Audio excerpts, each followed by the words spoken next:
Hey everybody, it's Dr. Rick Wallace dropping in on you. Hope everybody is having an awesome weekend. Just leaving the office. It's been crazy. An immensely busy day.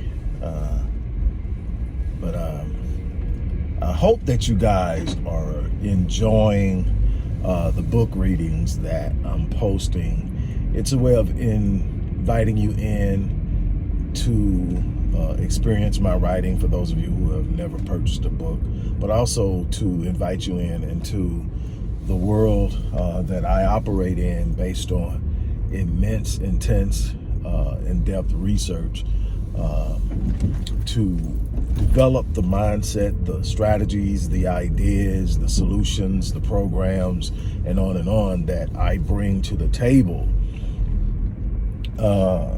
It comes from somewhere, and you get to experience it in the book where it's, you go through the process of slowly putting it together and bringing it together. You're not forced in a book to do it in 10 minutes, 15 minutes, or even 30 minutes. You literally get to lay it out, and you're getting to experience some of that.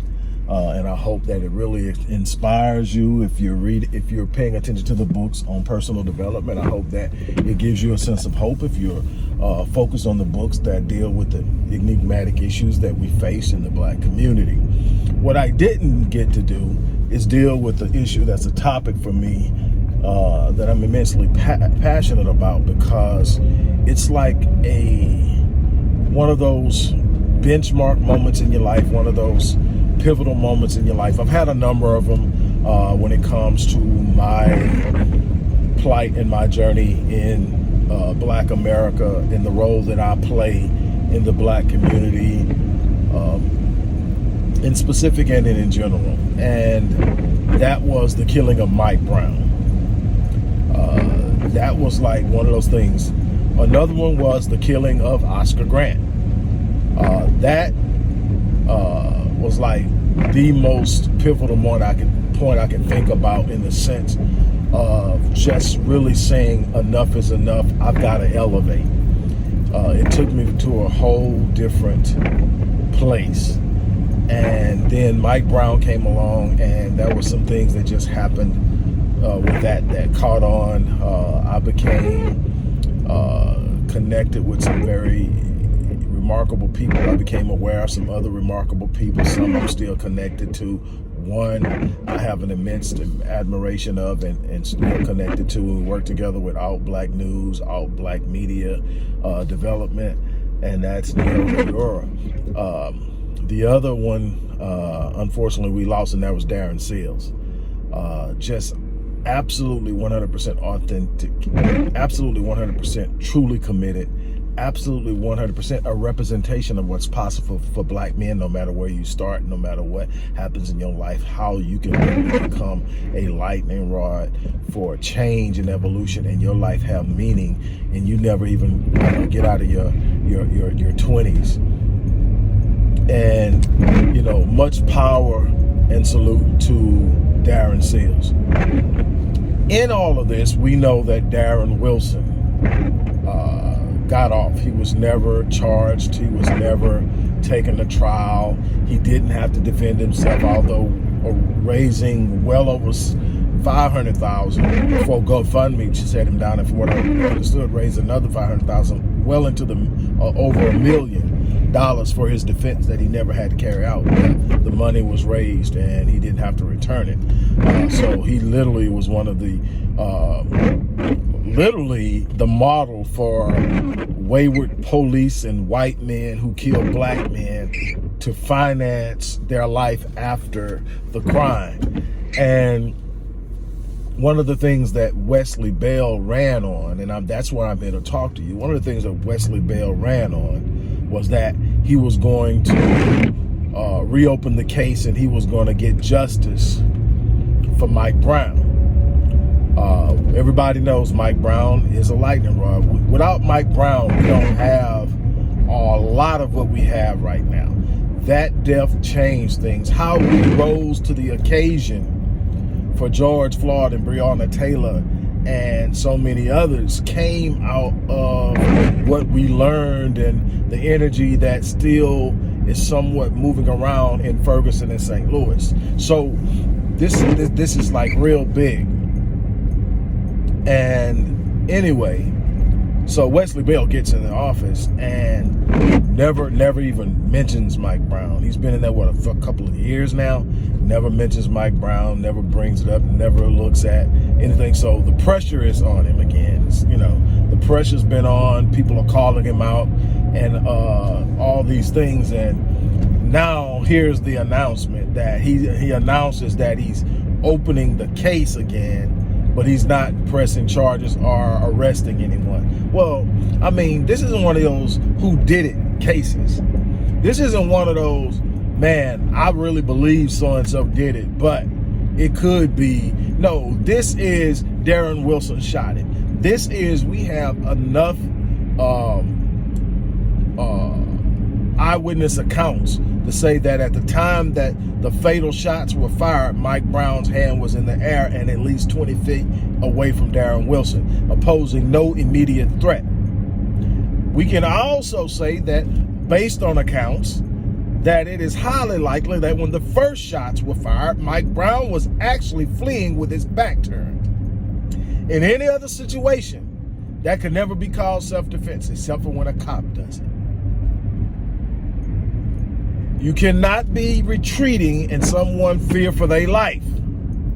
But only with the cop does it even be an issue. But with the eyewitness accounts and where we are now, and with the environment and atmosphere being the way it is, this isn't 2014. This is 2021. Officers are starting to have to pay for some things they're doing. And so now the gravity of it is even greater.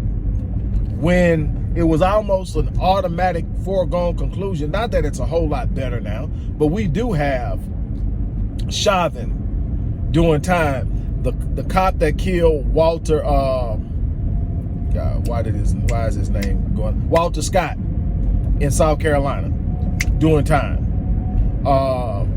We've got the white man who killed Ahmaud Arbery, convicted and about to do time.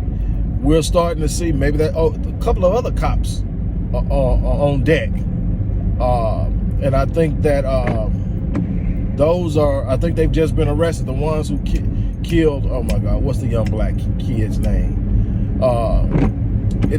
It's not coming to my mind, but 3 cops are on deck for that. So it's not a foregone conclusion anymore. So now you can't run up there and play that, well, we did the best we could, game or scenario, because now we know what a real prosecution looks like, what a real prosecution of an officer looked like. Oh yeah, the guy who killed Rashawn McDonald, he doing time. So we understand that it's out there, but we know what prosecuting a cop looks like for real now. We know when you're throwing the case. We know when you're really not putting up and you're really not trying and really not fighting. You're just going through the motions. We know when things are being set up for acquittal. We know how to read rulings. And so it's a different thing now. But here's the thing. We have to look at Wesley Bell, and this is all about calling this clown out for what he really is. I have said on so many occasions, too many to count, that the number one threat to black progress is a black face with a white agenda. When you've got an establishment Negro, you got a problem. They know how to play the game. They'll work your emotions. They'll tell you you're a friend, and they'll expect you to look at them, and because they have the same complexion, they will expect you to believe them, and they will take the trust that you give them, and they will literally put a knife in your back. That's the kind of person Wesley Bell is. That's the kind of person Kim Gardner is. That's the kind of person that we've got moving up throughout the Midwest, funded by George Soros, for an ability to negatively or to unilaterally impact prosecutorial policy. In other words, while prosecutors don't determine the law, they do determine how the law is prosecuted, what cases they're going to go after, what cases they're not.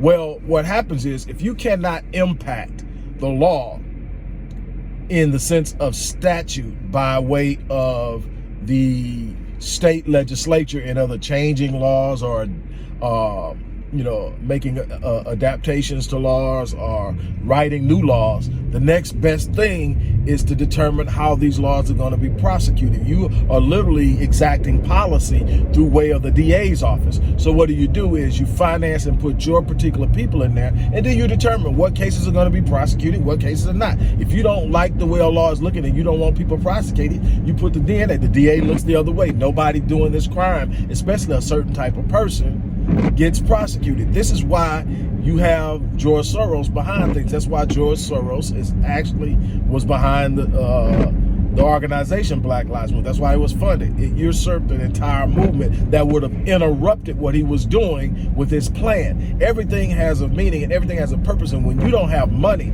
to really truly impact things, this is what happens. People are wondering, well, why would he fund Black Lives Matter? Black Lives Matter, that was a major movement going on with people like Darren Seals in the street and so many others that were literally killed when they started outing what was happening. When those people were in the streets, it's no way that you could sit up and put people in office that weren't above board, because they were going to have to sit down and have meetings with these people. They were going to have to sit up and talk about it. They were going to be held to the flame. They wouldn't have been able to run the game that they're actually running right now. So what they had to do is they had to take the sail out of that movement. What do? They send a group in that has no freaking actual investment or interest in the lives of black men. Matter of fact, when the site went up, when the official site went up for Black Lives Matter, I would challenge anybody to go on that site and find anything about a nuclear black family or promoting the growth and protection of black men. It was highly feminized. I mean, highly feminist, and not in a good way. Like Dave Chappelle say, in the true sense and definition of a feminist, I'm a feminist. I believe women deserve equal rights. I do business with women. I treat women no differently than I treat men. Outside of having a respect and a desire to protect black women, I don't believe that a black man or a white man or any other man should make more than a woman that's capable of doing the same job that they do the same way or equally or better. So all of the things that feminism really should be addressing, I stand for. What I don't stand for is using it as a means of tearing down certain men or pushing and making an agenda to control certain narratives. I don't believe in that, but that's what happened. And the crazy thing is, when you talk about a black feminist, you're talking about a feminist that does not have a great deal of respect for black men. That the whole idea of their feminism is the diminishment of the idea of a strong black man and everything it comes from. And I don't want to get into that because that's not why I'm here. But what I want to talk about is the introduction of a group that never really truly had the interest of what was going on in Ferguson at the forefront of what they were doing. They came in with a plan. They came in highly funded. They came in and they took the force of what was coming in, the momentum of what was being done, and they ciphered out the financing that would have totally changed what was happening in Ferguson. Left Ferguson hanging, left Ferguson in ruins, and went out and built their own careers on the back and the blood of Mike Brown, to the point now they are all flaunting multi-million-dollar portfolios. And the people that they were supposed to be fighting for are still fighting to survive. And here comes Wesley Bell. Wesley is sitting around and running game. You're going to open it, but you're not going to press charges. I mean, what you're doing is saying, basically, I'm going to do something to give black people a reason to believe I'm doing something when I'm not really doing anything, but pretending to do something. And that's what Democrats have always done. Talk real good to us and don't do a damn thing. And then turn around every time they don't like something Republicans do, they holler racism to get black people riled up and against it, and nobody ever takes a look at what's really being done. I don't have to look on either side of it, conservatism or liberalism, to understand that I'm getting screwed either way.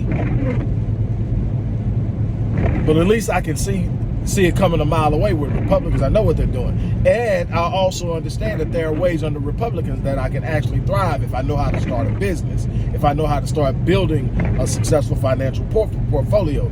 Their laws will actually protect me. Now, what I do know, if I'm sitting up operating on the other side, all I can do is hope and ask and beg them for something that they're never going to actually give me.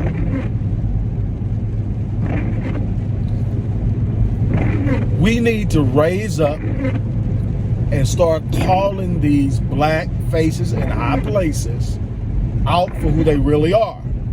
We need to raise up and start laying the pen to them. Those of us who have platforms need to start writing about them, talking about them, doing videos about them. We need to start pulling up old footage of things they promised and said that they have not delivered on. We need to start actually holding ourselves accountable to being aware of what we were promised.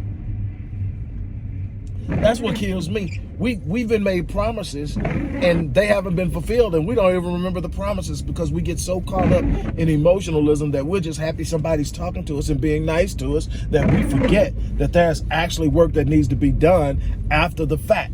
We voted, but what did we get for the vote? What were we promised for the vote?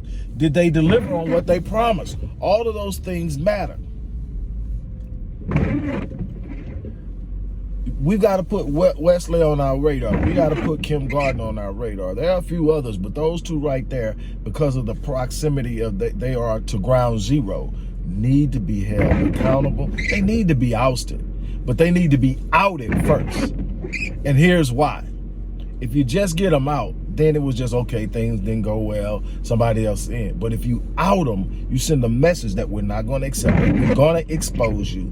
We're going to sit up and let the world know who you really are. And ultimately, what we're going to have to realize is that it won't be a two-party system that really, truly gives us power. It will be us. It will be the resurrection of things like the Black Panther Party, the resurrection of the ideology of the Black Nationalist Party, the resurrection of an ideology of Black nationalism in a nuanced and particular way that suits the growth of the Black community in today's society. I'm challenging every last person that watches this video, first and foremost, make sure that you get it in front of other people. Hit the like button, hit the subscribe button, hit the share button, share it, but also leave your comments. Also think about something that you can bring to the table in this discussion. Also start to think about people in your particular proximity and region that are doing things similar to what Wesley Bell and Kim Gardner are doing. And then we need to come together and talk about what we're going to do about it. This is no time to sit up and whine and complain. It's time to bring the pain. On that note, I'm going to get out of here. As I always say, look, we need your support. Go to the description box. If you know the work we've did in the community, you know that it doesn't come easy and it doesn't come cheap. We go hard in the paint. We go hard in the paint, and we haven't stopped in 20 years, and we're not going to stop. So again, show your love, show your support. I'm getting out of here. I still got a lot to do today. All right, take care.